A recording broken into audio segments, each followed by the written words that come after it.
Our next presentation is by Aline Ollevier, and she's going to talk about ALS Digitalk, ALS MND and communication. Thank you. Thank you.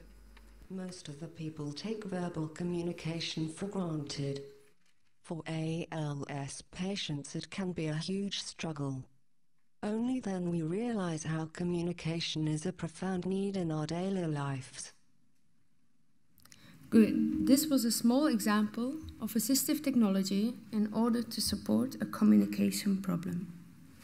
So, dear attendees, my name is Aline Ollevier, and I work as a researcher and a teacher at the University College in Bruges, Belgium, so I didn't have a long distance for traveling. It is my honor to present to you our 2-year term research ALS Digitalk.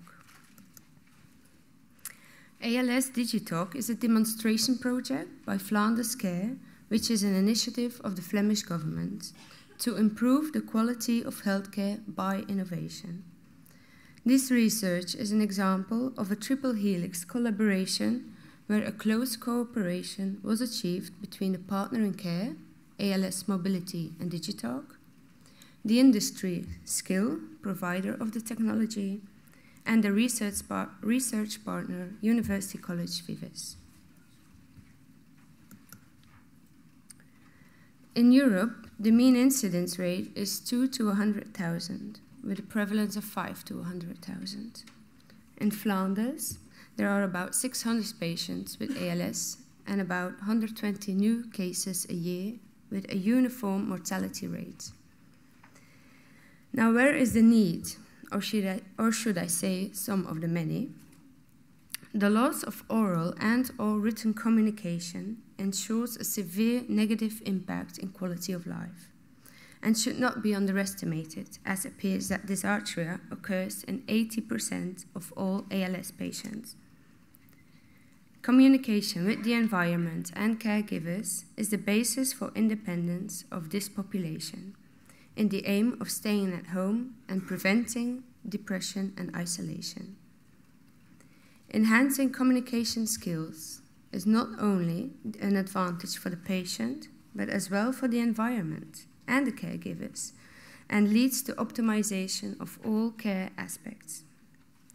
The progressiveness of the disease leads to the need for fast service and client-centered assistive communication devices. Now, the current situation for Flanders, it's not so ideal, as the procedure takes several months to receive an aid. By the time it is installed, it often does not meet the current care need anymore, ending up in possible frustrations. Now, what was our point of interest? Hold on, because it's quite a sentence. What's the impact of a fast and free service in providing communication devices on quality of life, evolution of communication, and the feasibility of assistive technology, in the extension of developing a script, good assistance in caring for rapidly degenerative diseases through ICT-facilitated communication? It's quite something. So how did we do that? What was our method? The ALS Mobility and Digitalk Federation determined the inclusion and exclusion criteria and was responsible to set up the sample. After intake with baseline measurements, the necessary communication technology was provided to the patient within 10 days. That was by the partner skill. Within 10 days, that is quite exceptionally fast for Flanders. Devices were provided to ALS patients from a client-centered perspective, with difficulties in communication through the loss of speech and/or hand muscles. A help desk was set up and monitored by the ALS Mobility and Digitalk Federation to respond to possible error or to ask for assistance of any kind so the communication devices would fulfill the patient's need. The help desk was always available and assured all ALS patients to keep in contact with diverse communication channels, such as texts, mails, Skype, Facebook. An important remark: when data collection was terminated, the same services were guaranteed, so all patients could keep their device and even change from devices when necessary. So these are the included measurements. The ALS Assessments Questionnaire is specifically designed to measure the subjective well-being. It's licensed from the University of Oxford.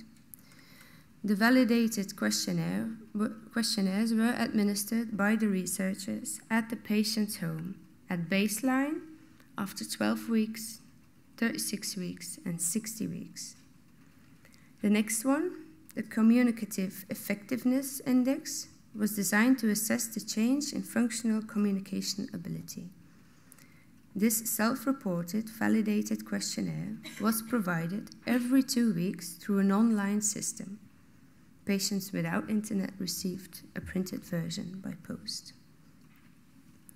The last one is the DQuest, or the Dutch version of the Quebec User Evaluation of Satisfaction with Assistive Technology. It's a self-reported, validated questionnaire who maps the feasibility of the technology as well as the satisfaction of the accompanied services. This questionnaire was as well provided every 2 weeks through the same online system.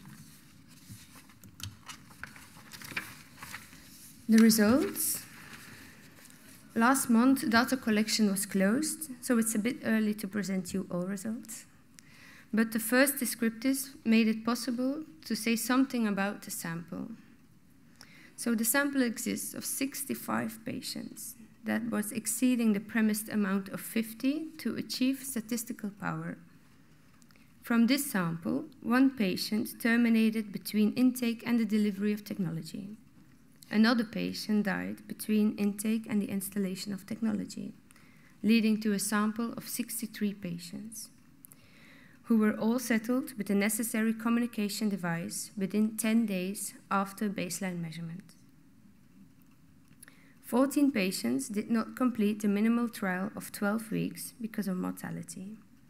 This results in a sample size of 49 patients with ALS who completed the minimal trial of 12 weeks.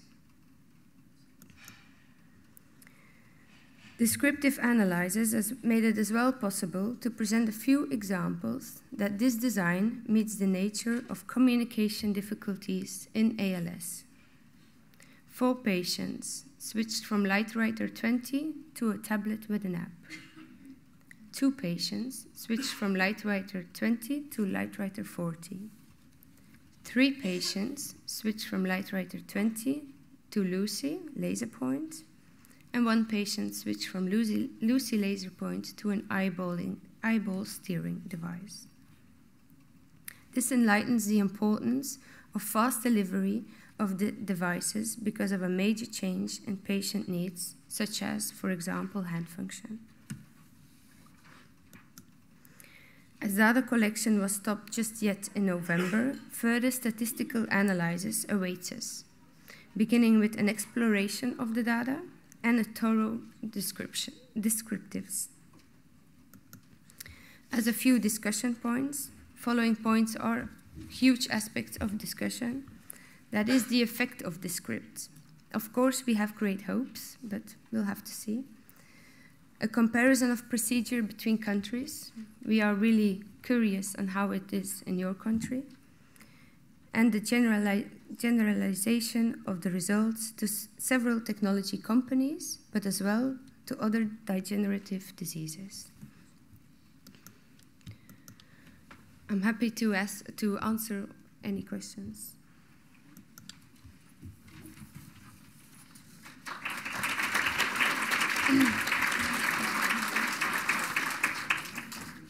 Thank you very much. Questions?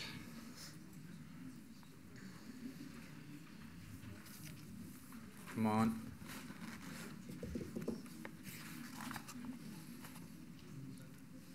No questions? Aline, thank you very much. You're welcome.